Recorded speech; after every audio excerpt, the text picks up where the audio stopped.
Welcome to educational mass classes. तो आज के इस वीडियो में हम लोग बात करने वाले हैं क्लास 10th हिस्ट्री के चैप्टर 1 यूरोप में राष्ट्रवाद के वीवीआई ऑब्जेक्टिव क्वेश्चन, जो बोर्ड एग्जाम के लिए काफ़ी ज़्यादा महत्वपूर्ण होगा। तो चलिए हम लोग बिना देरी के वीडियो को स्टार्ट करते हैं। सबसे पहला क्वेश्चन देखते हैं। सबसे पहला क्वेश्चन क्या करा कि फ्रांस की क्रांति का प्रमुख कारण था। तो फ्रांस की क्रांति का प्रमुख कारण क्या चीज़ था? तो ऑप्शन ए प्रजातंत्र शासन, ऑप्शन बी निरंकुश शासन, ऑप्शन सी गिरफ्तारी पत्र, ऑप्शन डी मानस बद्दारी प्रथा। तो फ्रांस के क्रांति का प्रमुख कारण कौन सा था? तो ऑप्शन बी निरंकुश शासन व्यवस्था। अब हम लोग क्वेश्चन नंबर सेकंड देखते हैं। सेकंड क्वेश्चन क्या कह रहा? सेकंड क्वेश्चन कह रहा कि फ्रांस में किस शासन वंश की स्थापना वियना कांग्रेस के द्वारा की गई थी? यानी कौन सा शासन वंश, कौन सा वंश था जिसका वियना कांग्रेस के द्वारा फिर से स्थापना किया गया था? Option A Habsburg, option B आर्लिया वंश, ऑप्शन सी बुर्बो वंश, ऑप्शन डी जाराशाही। तो किस वंश की स्थापना किया गया था? तो ऑप्शन सी बुर्बो वंश को स्थापना वियना कांग्रेस के माध्यम से किया गया था। हम लोग क्वेश्चन नंबर थर्ड देखते हैं। थर्ड क्वेश्चन क्या कह रहा? थर्ड क्वेश्चन कह रहा कि नेपोलियन संहिता किस वर्ष लागू किया गया था? यानी जो नेपोलियन संहिता बना था वह किस वर्ष बनाया गया था? ऑप्शन ए 1789 में, ऑप्शन बी 1791 में, ऑप्शन सी 1801 में, ऑप्शन डी 1804 में। तो नेपोलियन संहिता किस वर्ष बनाया गया था? तो ऑप्शन डी 1804 में नेपोलियन संहिता बना था। कब बना था? ऑप्शन ए 1804। हम लोग क्वेश्चन नंबर 4 देखते हैं। 4 क्वेश्चन क्या करा कि वियना सम्मेलन, यानी जिसको हम लोग क्या बोलते हैं कांग्रेस, तो वियना सम्मेलन का अध्यक्ष कौन था? यानी वियना सम्मेलन जो हुआ था तो उसके अध्यक्ष कौन थे? Option A Napoleon Bonaparte, option B Louis 18वां, ऑप्शन सी चार्ल्स दसम, ऑप्शन डी मेटरनिख। तो वियना सम्मेलन का अध्यक्ष कौन थे? वियना सम्मेलन के अध्यक्ष कौन थे? तो ऑप्शन डी मेटरनिख जो थे वियना सम्मेलन का जी थे अध्यक्ष थे। कौन? मेटरनिख। हम लोग क्वेश्चन नंबर 5 देखते हैं। 5 क्वेश्चन क्या करा? 5 क्वेश्चन कह रहा कि मेटरनिख व्यवस्था का उद्देश्य क्या था? यानी जो मेटरनिख व्यवस्था बनाया गया था उसका उद्देश्य क्या था? ऑप्शन ए गणतंत्र का स्थापना करना, ऑप्शन बी प्रजातंत्र का स्थापना करना, ऑप्शन सी पुरातन व्यवस्था को पुनः स्थापना करना, ऑप्शन डी नेपोलियन की पुनः स्थापना करना। तो मेटरनिख व्यवस्था का उद्देश्य क्या था? तो मेटरनिख व्यवस्था का उद्देश्य था तो पुरातन व्यवस्था को पुनः स्थापना करना था। क्या उद्देश्य था? तो पुरातन व्यवस्था को पुनः स्थापना करना था। हम लोग क्वेश्चन नंबर 6 देखते हैं। 6 क्वेश्चन क्या करा? मेटरनिख कौन था? तो मेटरनिख कौन था? ऑप्शन ए ऑस्ट्रेलिया का चांसलर, ऑप्शन बी फ्रांस का सम्राट, ऑप्शन सी रूस का जार, ऑप्शन डी प्रूसिया का चांसलर। तो मेटरनिख कौन था? तो मेटरनिख कौन था? तो ऑस्ट्रिया का चांसलर था। मेटरनिख कौन था? ऑस्ट्रिया का चांसलर। हम लोग क्वेश्चन नंबर 7 देखते हैं। 7 क्वेश्चन क्या कह रहा? 7 क्वेश्चन कह रहा कि किसने कहा था फ्रांस जब छींकता है तो बाकी यूरोप को सर्दी जुकाम हो जाती है? यानी ये किसका कथन है कि जब फ्रांस छींकेगा तो बाकी यूरोप को क्या हो जाएगा? सर्दी जुकाम हो जाएगा। तो ऑप्शन ए नेपोलियन का, ऑप्शन बी हिटलर का, ऑप्शन सी मेटरनिख का, ऑप्शन डी गैरीबाल्डी का। तो किसने बोला था? यह किसने बोला था? तो मेटरनिख ने बोला था। किसने बोला था? मेटरनिख ने बोला था। हम लोग क्वेश्चन नंबर 8 देखते। 8 क्वेश्चन देखते। 8 क्वेश्चन क्या करा? 8 क्वेश्चन करा कि नेपोलियन कोड में कुल कितने कोड थे? यानी जो नेपोलियन कोड बनाया गया था उसमें कुल कितने कोड थे?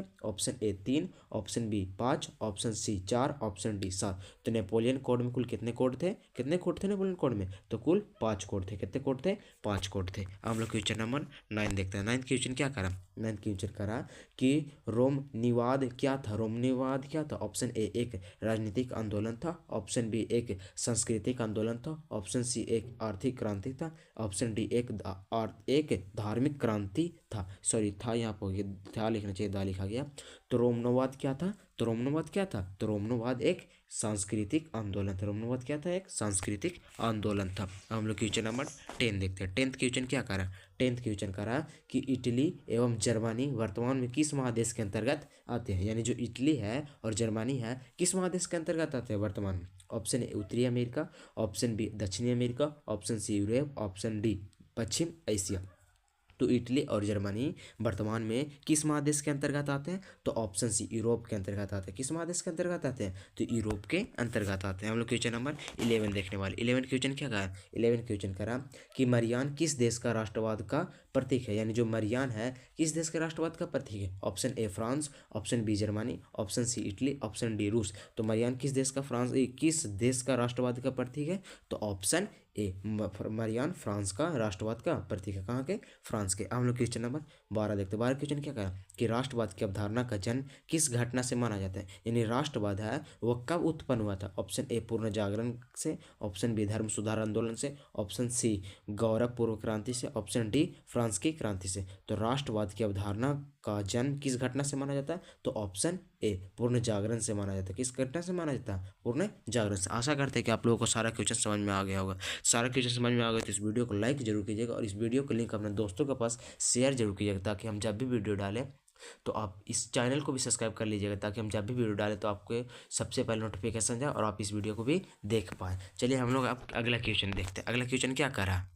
अगला क्वेश्चन में है कि वियना कांग्रेस कब हुआ था? यानी जो वियना सम्मेलन हुआ था, इसको वियना सम्मेलन भी बोलते थे। ये कब हुआ था? ऑप्शन ए 1815 में, ऑप्शन बी 1818 में, ऑप्शन सी 1820 में, ऑप्शन डी 1848 में। तो वियना कांग्रेस कब हुआ था? वियना कांग्रेस कब हुआ था? तो ऑप्शन ऑप्शन ए कब हुआ था? 1815 में हुआ था। कब हुआ था वियना कांग्रेस? 1815 में। हम लोग क्वेश्चन नंबर 14 देखते हैं। 14 क्वेश्चन क्या करा? 14 क्वेश्चन करा कि 1830 की क्रांति के बाद फ्रांस में किस प्रकार का शासन का स्थापना किया हुआ था? यानी जो 1830 में क्रांति हुआ था उसके बाद फ्रांस में कौन सा शासन व्यवस्था का स्थापना किया गया? ऑप्शन ए संघीय शासन व्यवस्था, ऑप्शन बी संवैधानिक राजतंत्र, ऑप्शन सी निरंकुश राजतंत्र, ऑप्शन डी गणराज्य। तो 1830 की क्रांति के बाद फ्रांस में किस प्रकार के शासन व्यवस्था का स्थापना किया गया था? तो ऑप्शन बी संवैधानिक राजतंत्र। किस तरह का? तो संवैधानिक राजतांत्रिक प्रकार के।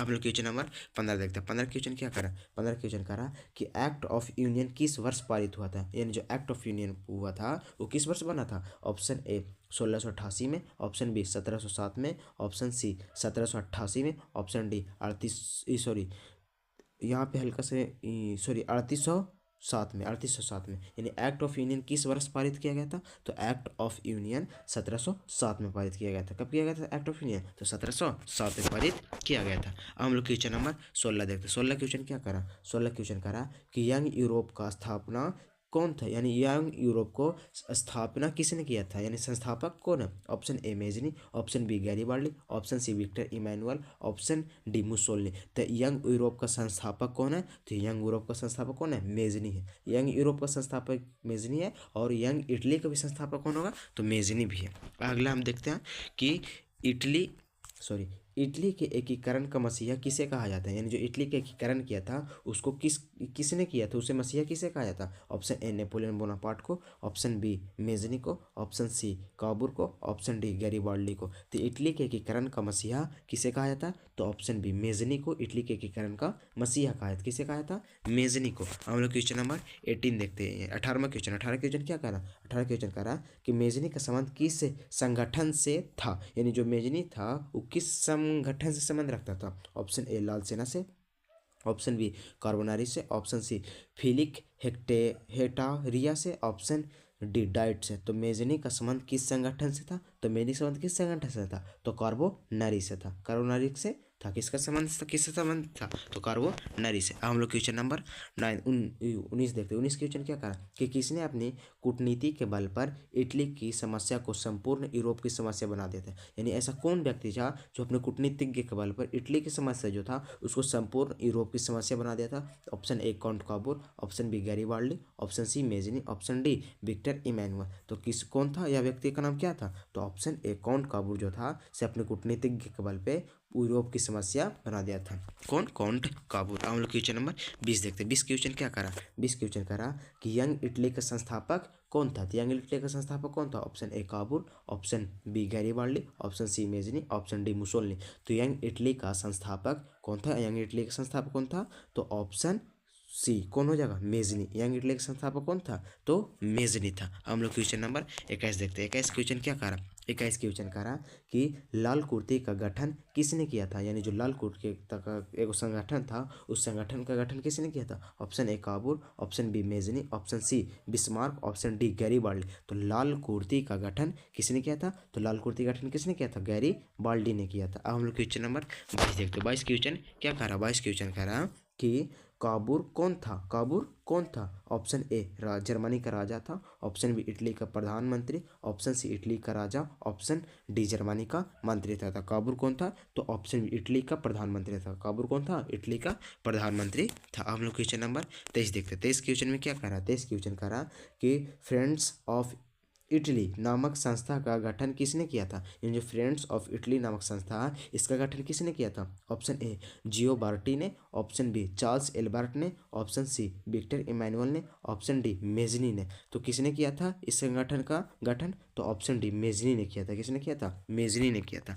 हम लोग क्वेश्चन नंबर 24 देखते हैं। 24 क्वेश्चन क्या करा? 24 क्वेश्चन करा कि कार्बोनरी की स्थापना किस वर्ष हुई थी? ऑप्शन ए 1810 में, ऑप्शन बी 1845 में, ऑप्शन सी 1830 में, ऑप्शन डी 1848 में। तो कार्बोनरी की स्थापना किस वर्ष हुआ था? तो ऑप्शन ए 1810 में हुआ था। कार्बोनरी की स्थापना कब हुआ था? तो 1810 में। हम लोग क्वेश्चन नंबर 25 देखते हैं। 25 क्वेश्चन क्या कर कि गैरीबाल्डी पेशे से क्या था? ऑप्शन ए सिपाही, ऑप्शन ए बी किसान, ऑप्शन सी जमींदार, ऑप्शन डी नाविक। तो गैरीबाल्डी पेशे से क्या था? तो ऑप्शन डी नाविक था। गैरीबाल्डी पेशे से क्या था? नाविक था। अब हम लोग क्वेश्चन नंबर अगला देखते हैं। अगला क्वेश्चन क्या कर रहा? अगला 26 क्वेश्चन क्या करा कि काउंट काबूर को विक्टर इमैनुअल ने किस पद पर नियुक्त किया था? यानी जो काउंट काबूर था उसको विक्टर इमैनुअल ने किस पद पे बैठाया था? ऑप्शन ए सेनापति के पद पे, ऑप्शन बी फ्रांस में राजदूत, ऑप्शन सी प्रधानमंत्री, ऑप्शन डी गृह मंत्री। तो किस पद के लिए नियुक्त किया था? तो ऑप्शन सी प्रधानमंत्री के पद पर नियुक्त किया। किस पद पे? प्रधानमंत्री के पद पे। हम लोग क्वेश्चन नंबर 27 देखते हैं। 27 क्वेश्चन क्या करा? 27 क्वेश्चन करा कि इटली के एकीकरण में निम्न में से किसका संबंध नहीं है? यानी जो इटली के एकीकरण जब हो रहा था उसमें से कौन व्यक्ति था जो नहीं था? Option A Bismarck, option B Mazzini, option C Cavour, option D Garibaldi. तो यह इसमें से कौन व्यक्ति था जो इटली के एकीकरण के समय नहीं था? तो ऑप्शन ए बिस्मार्क जो था इटली के एकीकरण के समय नहीं था। हम लोग क्वेश्चन नंबर 28 देखते हैं। 28 क्वेश्चन क्या करा? 28 क्वेश्चन करा 28 क्वेश्चन करा कि विलियम प्रथम कहाँ का शासक था? यानी जो विलियम प्रथम नामक व्यक्ति था वह कहाँ का शासक था? Option A Italy, option B France, option C Australia, option D यूनान। तो विलियम प्रथम कहाँ का शासक था? तो ऑप्शन बी प्रासा का शासक था। विलियम प्रथम कहाँ का शासक था? तो प्रासा का शासक था। हम लोग क्वेश्चन नंबर 29 देखते हैं। 29 क्वेश्चन में क्या करा? 29 क्वेश्चन करा कि जाल्बेराइन की स्थापना किस राज्य ने किया था? यानी जाल्बेराइन नामक एक संस्था था, उसको स्थापना किस राज्य ने किया था?